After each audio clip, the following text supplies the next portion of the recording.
Hi guys, my name's Chris Davey and I'm an agronomist with Next Level Agronomy. I'm based at Wallaroo on the Northern Yorke Peninsula. Part of my role also is with Weed Smart as the South Australia and Victoria Extension Officer.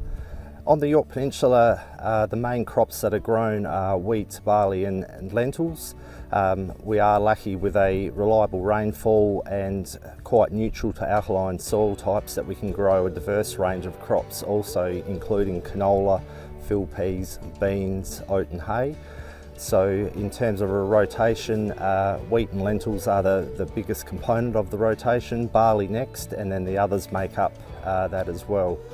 In terms of the weed spectrum, we've got a wide weed spectrum that we're targeting.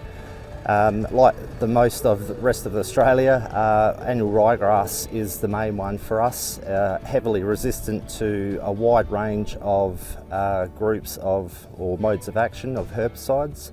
But we have got a lot of brome that has become resistant to fops and dims in group 1, and also the IMI chemistry, which is in group 2. The use of Ultro in our rotation has gone into the lentil phase predominantly, and with the resistance of the fops and the dims and now IMIs in certain populations, particularly in the dune swale landscape, Ultro's had a fantastic fit for us in dealing with that resistant brome. There's not too many other options, unlike say wild oats and annual ryegrass in the pre-emergence. So to have something like Ultro come along, it's been fantastic as a string to our bow in tackling that particular resistant brome.